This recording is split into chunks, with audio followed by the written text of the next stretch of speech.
Hello, my name is K.E. Semmel. I am a writer and translator, and today I'm going to be reading from Simon Fruelund's latest book in English. It's called The World and Varvara.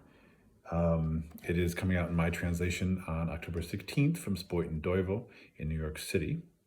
The book has been a long time in the making. It was originally published in Denmark in 2009 as Verden Varvara by the publisher Gyldendal. In 2016, the National Endowment for the Arts awarded me a literary translation fellowship to support my work with the book, for which I'm extremely grateful. And now, 7 years after that, it's finally reaching a wider audience in bookstores, and it'll be available to purchase. Along the way, the Danish Arts Foundation also helped support me as a translator, Simon as a writer, and Spuyten Duyvil as a publisher of this book. So it's, great to have that support, and thanks go to the Danish Arts Foundation as well. The excellent cover I want to point out is Camilla Fruelund. It's Simon's wife. She's a terrific photographer, and she took this photograph that is being used on the cover, which Simon and I both love.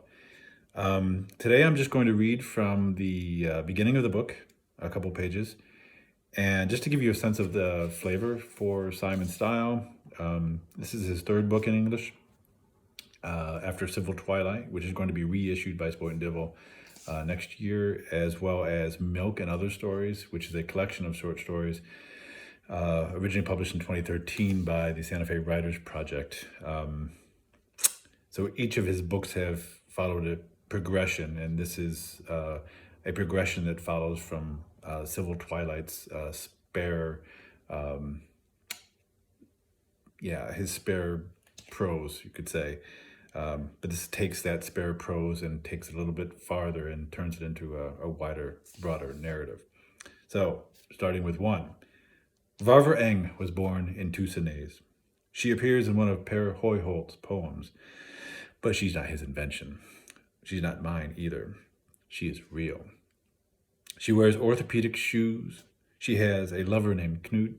She's 79 and a half and lives in an apartment with a panoramic view of the city. Varvara's full name is Varvara Birgitte Sigismunda Eleanor Margareta Sophia Eng. She was conceived in the basement pantry at Asserburle Manor, with her father the Count standing and her mother a maid seated on one of the shelves. The jars of preserves jangled and clinked and shifted. When the jars began to fall and the scent of black currants filled the cool room, the maid ordered her master to keep going. She'd helped to pick and conserve the berries, and afterwards she herself had to clean it all up. Varvara and I have our first meeting on a Tuesday in July. We sit on opposite ends of a red and white striped sofa.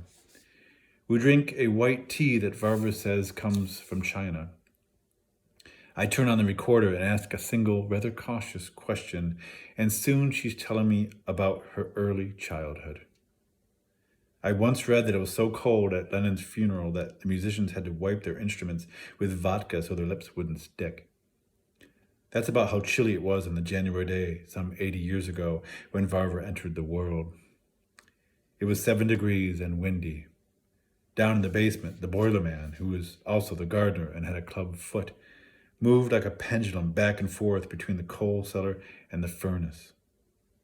And around the house, the staff made sure to stoke the wood stoves that, a few years earlier, had been supplemented with radiators.